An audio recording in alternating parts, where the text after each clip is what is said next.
You know how sometimes you can't figure out what's happening inside your own brain, your own mind? The entire world makes you think you're the oddball. Maybe something's wrong with you. You're like, hey, I'm just being me. I've been this way my entire life. I don't know anything else to do, to think, to feel, to taste, to play with, to paint. How can it be me that's the oddball or doing something wrong when I've been like this every waking moment, every sleeping moment of my entire life?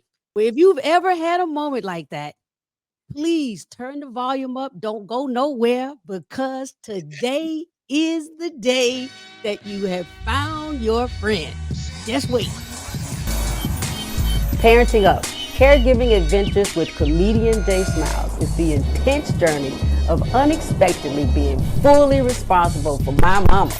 For over a decade, I've been chipping away at the unknown, advocating for her, and pushing Alzheimer's awareness on anyone and anything with a heartbeat. Spoiler alert, I started comedy because this shit is so heavy, so be ready for the jokes. Caregiver newbies, OGs, and village members just willing to prop up a caregiver, you are in the right place. Hi, this is Zeddy. I hope you enjoy my daughter's podcast. Is that okay? Focus on humans, not systems. A conversation with Michaell.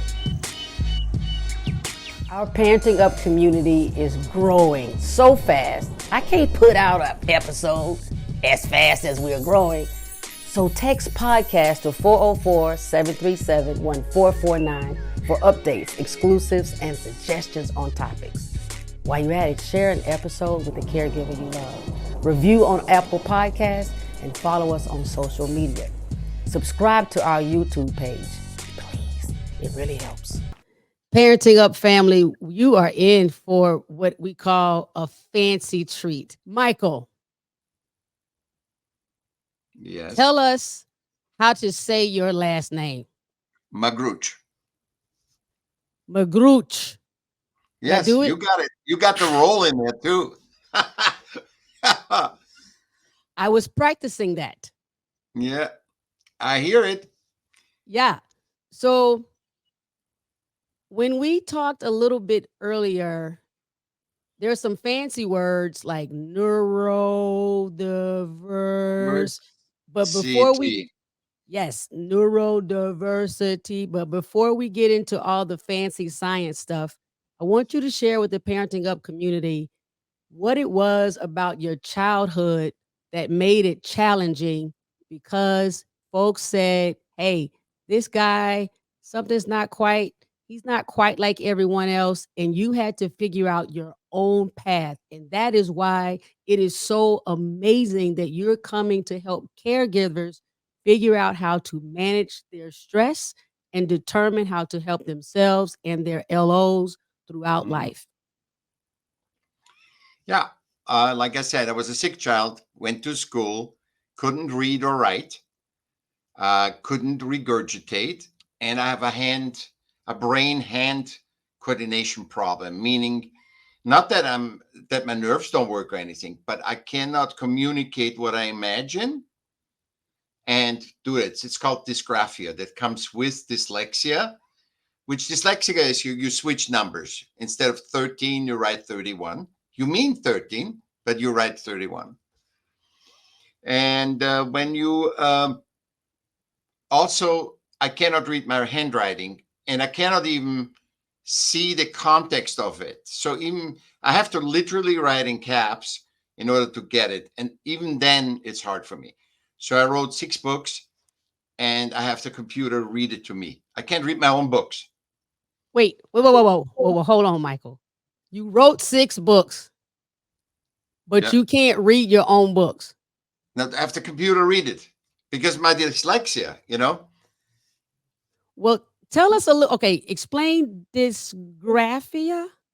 Dysgraphia is dyslexia is when you switch Yes. words, when you switch and right. See that the hand, the brain, when you have to transform in your brain something into the physical, meaning you write is, the world is beautiful, and I would write the world see beautiful, si. I would Okay. say that there's 12 apostles. I would write there's 21 apostles.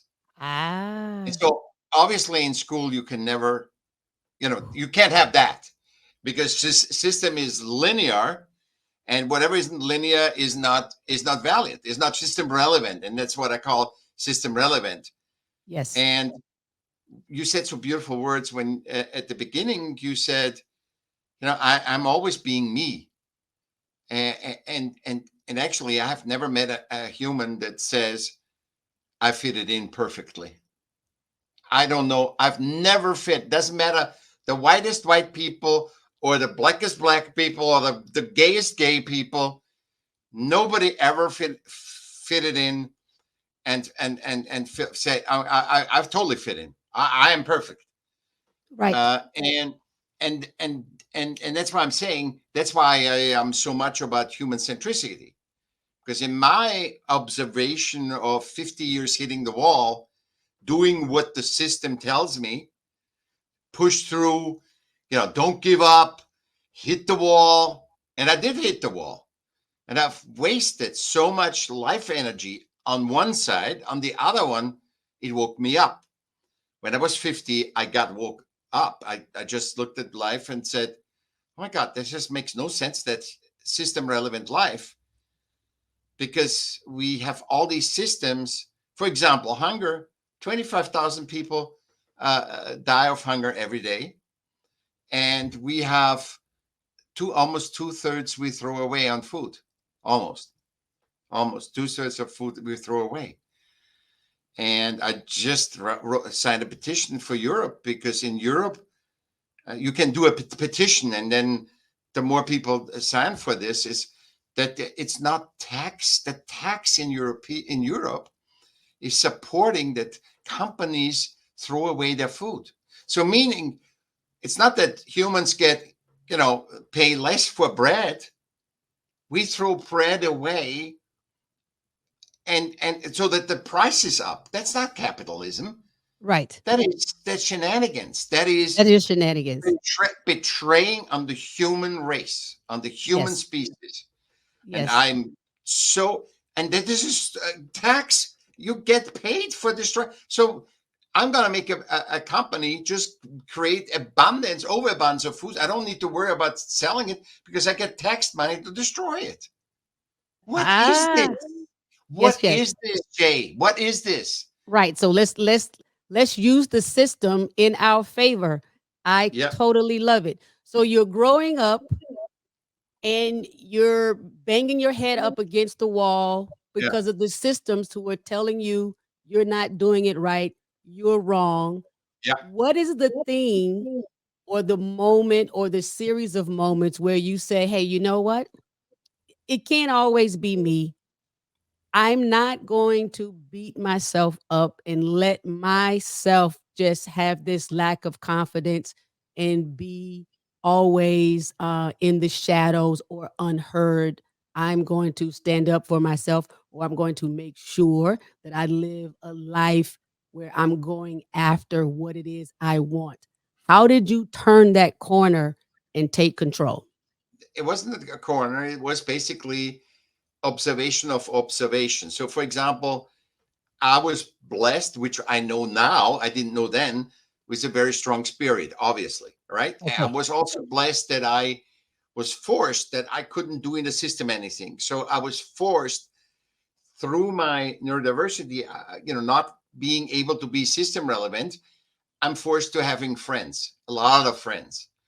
And then in addition, so I was human centric right away. I was, that was my survival. If I wasn't human centric, if I'd say, screw everybody, you don't understand. If I was in my ego and said, you don't understand anything, I know everything and you know nothing, I would have been dead. So I was very human centric, try to understand humans, and not from, oh, I like this person versus that person. So I had to take any human to talk to me. It doesn't matter. And then the art community was helping because, a quarterback in the art community, when you want to play a play, he has to play an old woman, the quarterback. You know what I mean? So what I'm saying is, in the arts community, it doesn't matter how system relevant you are, like a quarterback. Yes. We need an old woman, and we don't have one. We have all guys. So you're going to play the old woman. Yes. And that was so enlightening for me to see this, because art is such a gift that you know very well that's in us. And that's a gift of God that we all have. We all are artists. We just haven't used that muscle. But once you use that muscle, we create phenomenal things, and especially learn why we are unique. Yes. What is our uniqueness? Because nature has made us one of 8 billion unique humans with our own DNA, own fingerprints, own irises, Yes. plus, and see, this is what people forget, our view of life. Because even if you have 5 brothers or sisters, and they all are grown up together, they're very short apart, it's just like a year, each Mhm. sibling. You all have a different viewpoint on life. I have 2 brothers and 1 sister. They all have a completely different view on life. And it doesn't matter if you love each other or not, they're all different. Yes. So how can be any system be right? Because we're all one of one.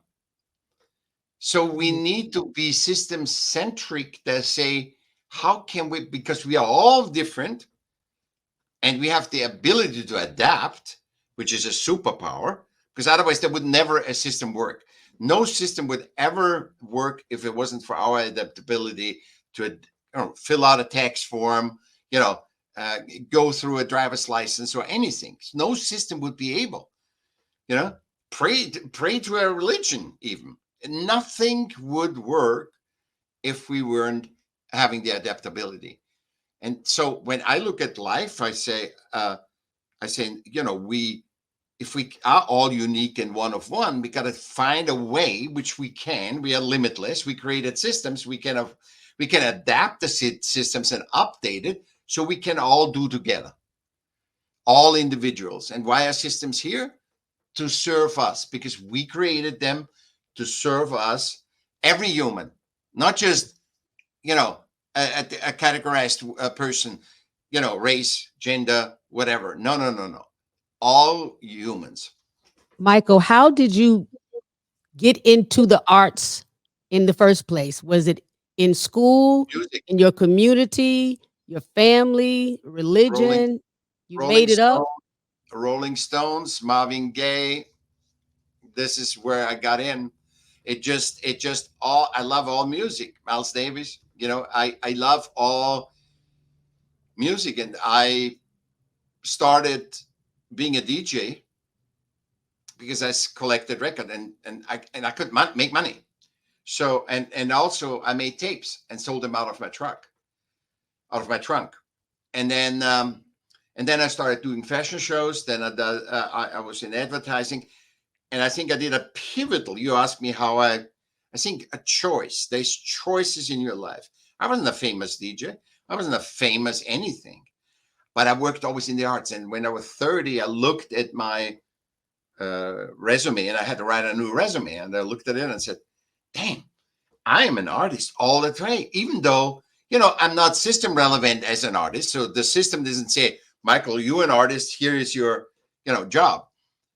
So I said, I couldn't even be an accountant. I couldn't be a lecturer or anything because I'm an artist. And I made that with 30. And I think that was a pivotal decision where I called myself an artist, and without being ashamed, because I know a lot of very famous artists that feel still ashamed calling themselves an artist because It's a it's a big deal. yeah, It's it's a really a big system.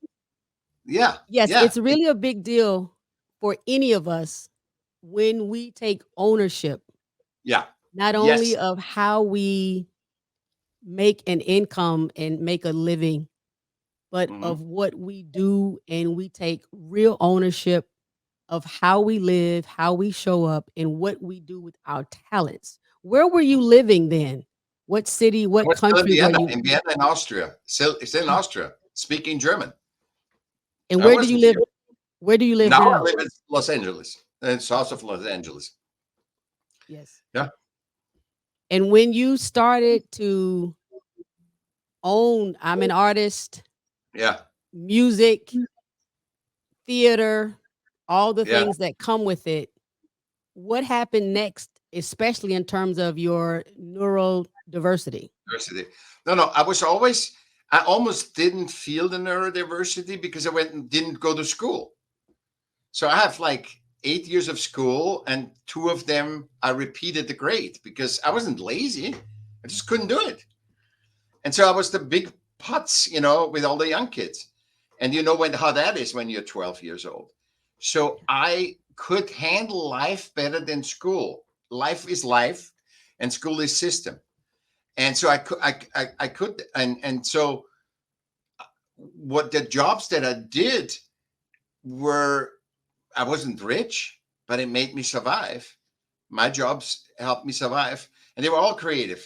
And that's why I said, even if I wanted to be system relevant, I couldn't. And I couldn't do anything else. I was thinking, what else could I have chosen? For me, an artist was also a big word, right? But I said, in my case, I have to be an artist because I can't have done anything else in the system, how to define myself. Yes. And when I did that, a lot changed. A lot. I mean, amazing stuff changed because ownership. You said it.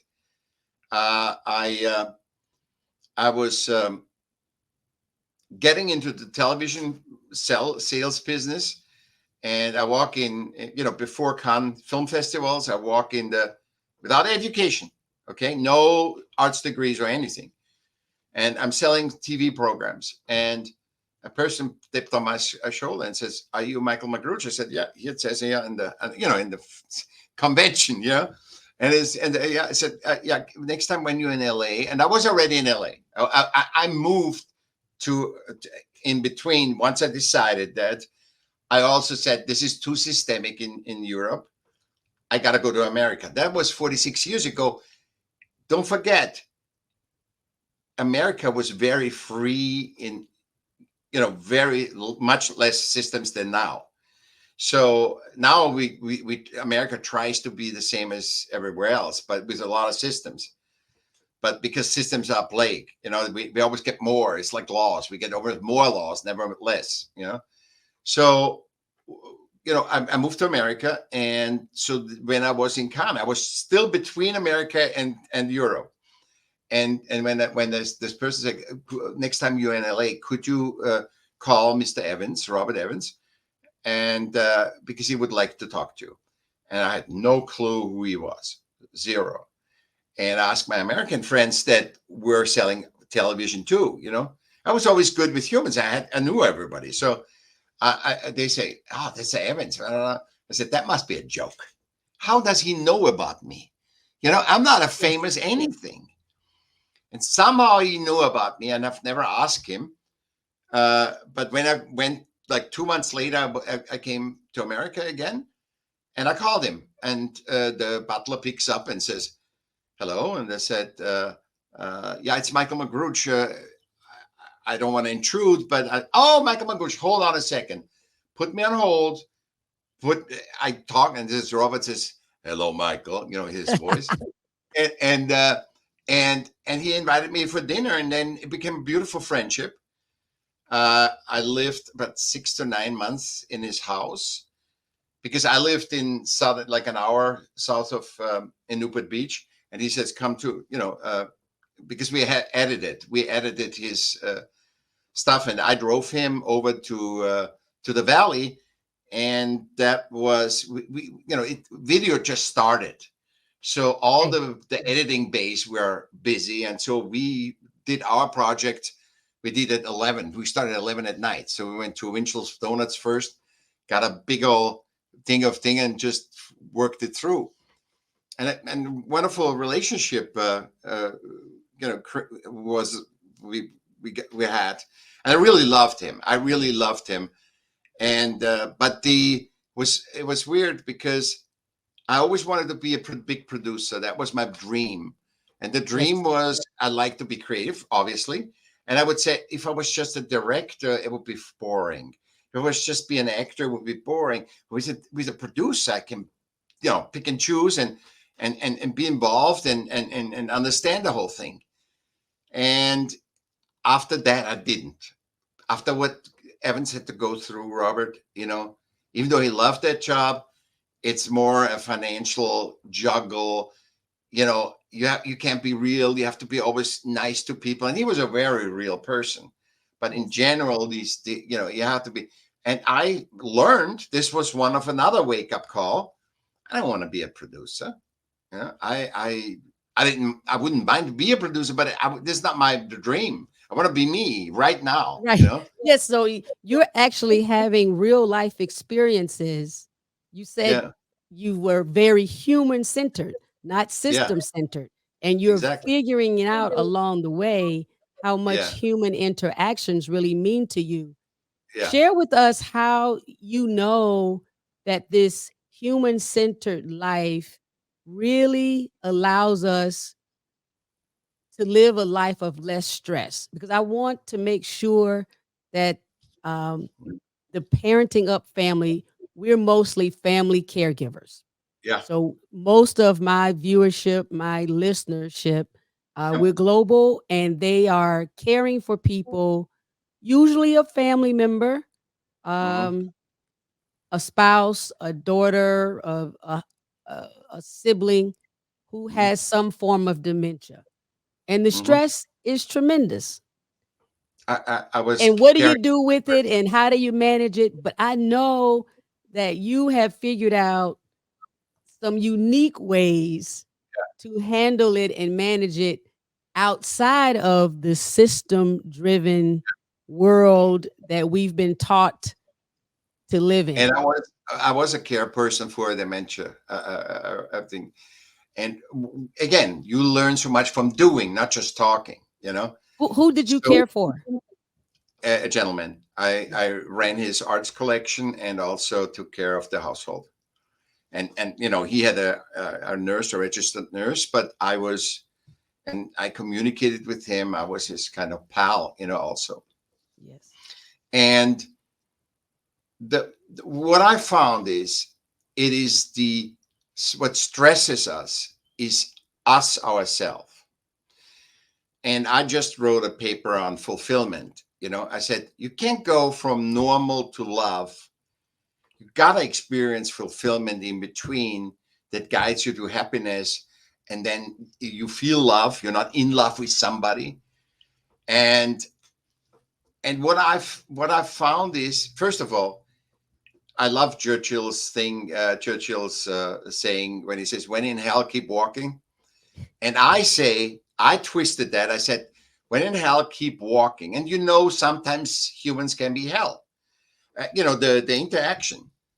So when in hell, keep walking in baby steps. Don't. That doesn't mean you have to do big giant steps. You make baby steps. And also, I find that our own perception. I did the Alzheimer's, the education with the Alzheimer's Association, and I found a lot, which they do a great job, but they're systemic. They're not understanding that you as a human misunderstand what caregiving is. Caregiving means you are you, not you are adapting to somebody else. Because when you adapt to somebody else, you allow that person and you actually take from that person their reality of what it is. So when which you find with famous people too, when you all yaysayers around you, you don't have a gauge anymore what's normal and what isn't. And I found, for example, when people say, "Oh, you have Alzheimer's," they don't have Alzheimer's. They're older, have experienced so much life, And they're not, sometimes, I'm not saying there is no Alzheimer's. I'm saying you got to be aware of that, when you say, oh, when I talked about woman to this person that I was taking care of, he was crystal clear, 100% lucid. When I talked to him about politics or something else, he was like, he doesn't care. I wouldn't, but it's a system thing. Politics are boring anyway. There's nothing to gain or human centrically to think, because it's a rehashing of system relevant stuff. It's not. When have you last heard a politician says human? They say the American people because that's their constituency. They never say we got to help humans here. I've never heard one. And I'm a political consultant too. So, and I was a politician too. So I know that. So nobody talks about humans. And the politicians should talk about how can we help every human that is in our constituency, And so I find being you is all you can be, because that's what you're given by nature. And that doesn't mean that you say, oh, everything is okay. Oh my God, that is the most disrespecting thing that you can do to a human. I don't care if you have dementia, Alzheimer's. You treat him like a child, they act like a child. You treat him like you and I, where you speak up, you talk, and it's good. And it works. And I see instant getting better. The moment I put him down, or I'm putting him down because I'm babying him, is the problem, I think. So, and it's your own perception that you think, no, I have to do it systemically, what they teach me. I'm not saying beat anybody up, or I'm just saying engage as this person is normal. The same I do with kids. You engage kids not as kids. The worst problem is when you engage another human being as what systemically their definition is. Old, young, whatever. Handicapped. You don't engage another human other than horizontal. You don't engage, oh, it's a woman, I have to do this. No, she's another human being. And she's another race, but that doesn't mean that's systemic categorization. You treat another human being always horizontal and equal. You never talk down or up. And this is what I think we have lost in taking Yes. care of people. Because if I have dementia and somebody treats me, I want to just die. This is what I would do. This is my perception. But if I would Yes. have the perception and you treat me like a little child, or you look the difference, then I believe, really, imagine what's going on in yourself. Then Right. I believe I am really sick, Yes. because I don't have a reflection of you treating me normal. Can Yes. you see what human centricity, just to segregate human centricity from system relevant, how much more power and awareness you have as a human being, as a one of one? Absolutely. Absolutely. I have really, really enjoyed hearing just this little snippet of your journey and your story, Michael. I look forward to having you back and us being able to talk Yeah. some more. What I want you to do though is let it. I want to know where we can purchase some of your books. If you can tell us if there's a website or where we can Yeah. purchase them online. You said you're writing the white paper. Is it complete? Can we On the locate it? financial thing, on the fun, I gotta give you the links for my fulfillment, which is Okay. done. Yeah. Yes. And the human centricity. So you have two. If people say, I want to know a little bit more, but have diagrams and stuff, the books are not about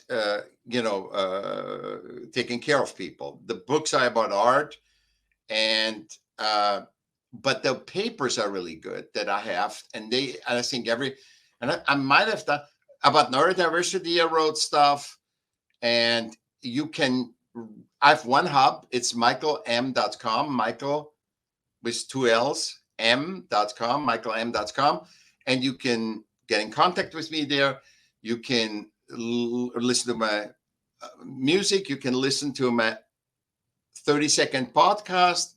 You can see my books. You can see my paintings. You can see my music. So everything is up there. Thank you for sharing so many, shall I say, uncommon viewpoints, but what I believe to be very titillating and very tasty tidbits, things that I know I can use just in life in general to help me as I walk through my own journey to Mhm. understand that we really aren't all the same. We're not going to have the same perspective. We're not going to agree on everything. There's so many things occurring in the world right now, last year, things that haven't happened yet next year. Yeah. And to expect that we will have agreement or have uniform understanding is a fraud and a Yeah. setup.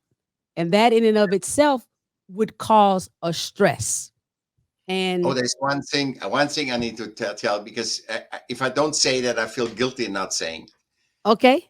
People that need our help are watching TV, Yes. and I want the awareness that they can watch any TV they want, like comedy and all the films, but they should not watch news. The reason is news and politics is their own system. It's their own metaverse where the players of media and politics are codependent on each other, and they believe what they say, and this is so scary and this is so dangerous. When you are in your own world, and you believe that, other humans pick it up as truth. And I have one thing to make you aware of this, because awareness trumps everything. It's, does your life, even if you have the horrible life, does it look like the news? Just ask yourself that, because we all think, oh my God, this is happening and this is happening, but our life functions. If the world was like what we see on TV and politics, we wouldn't exist anymore. No human can get one stress off of the other's stress. So I always ask you, I said, is your life like what you see on TV? And it isn't.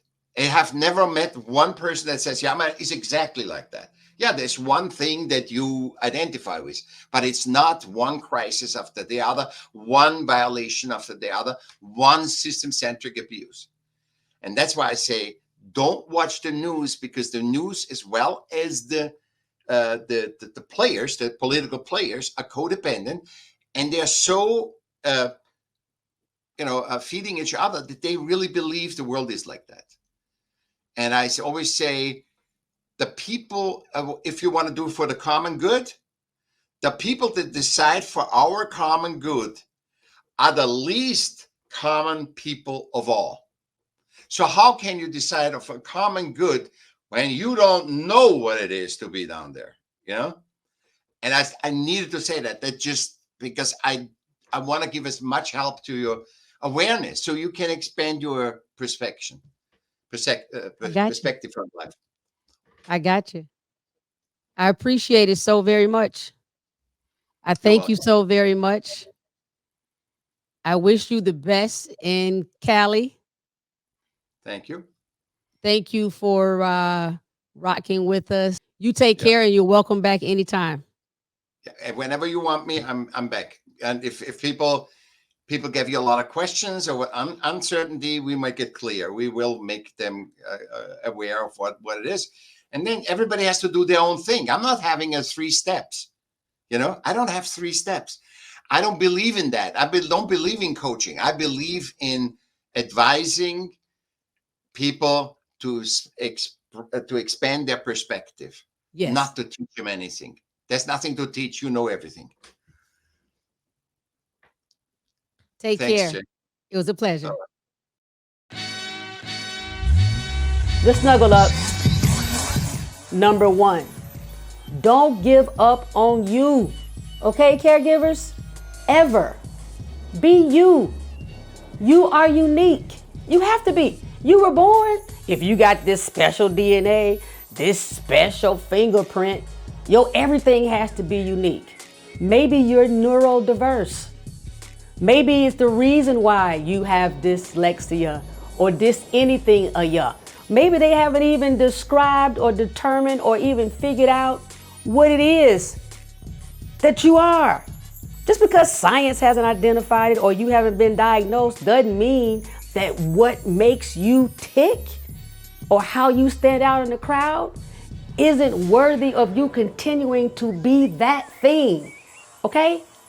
We need you to stand up and be who you are and be like that for this world to exist and to continue to spin and be better. Now, I'm not trying to condone you to go out here killing people. I ain't talking about that. I'm speaking on in love and positivity, be a best version of yourself. But do that for us, okay? Okay? We heard what Michaell went through and how he had to bang his head up against the system in order to find a way to be himself. You do it too. Number 2, notice if what you're doing keeps leading you to the same results. As a caregiver, if you keep giving your LO the same green beans and they keep having diarrhea, don't blame it on the medicine. Blame it on the green bean. If you keep doing the same thing at work or with your coworkers or with the person that you're dating and it keeps getting you in an argument or you never get the promotion, blame it on the process, okay? If you keep hitting that wall, maybe you should change what you're doing. The system isn't working. It's okay to decide, oh, you know what? Let me stop trying to fight this system. Let me focus on the human beings involved. That is the beautiful lesson that I believe Michaell was giving us. Focus on the humans involved. Focus on yourself. Don't become self-absorbed. Don't say Jay Smile said that. But if you're focusing on the human part of being alive, you pick up on things, okay? The love language linguist, which was a few episodes ago. Hope you heard that. You become better at being an emotional understander of what is happening in your life and how to respond. You'll be happier. You'll have less stress. It helps you think clearer about what to do next. And that nimbleness in caregiving, baby, let me tell you how much easier it is when you are dealing with your LOs and you can think clearer. Okay? Amens and amens. Number 3, incorporate art into something that you do in your life. Michaell shared with us how it was such a turning point for him. It changed the game. Now, if it changed the game in making his life go damn near from 0 to 100 and being able to care for himself, become financially stable and independent, it ought to at least shake off the cobwebs of, shall we say, frustration for you as a caregiver. Okay, maybe you're not about to be Picasso or Basquiat. All right, cool. But you could take an online class in speeching. Ha ha ha, that's hilarious. We're gonna keep that right in here. You can take an online class in giving speeches. Maybe you can take an online class in knitting, okay? There is some kind of app to learn how to do any damn thing you want. You could play the piccolo. Maybe you join the choir at church. If you don't like church, go outside and hum with the birds. The point is, arts, I'm putting the S on it, because arts is really wild nowadays. You can learn how to do something digital. You can start a podcast. Somebody wants to hear what you have to say. Let your brain expand past the responsibilities that feel like burdens. Please, you owe it to yourself. You're a caregiver. Remember, this shit is hard. Give yourself a break. What's up, family? Share this episode right here with the caregiver you love. Review on Apple Podcasts.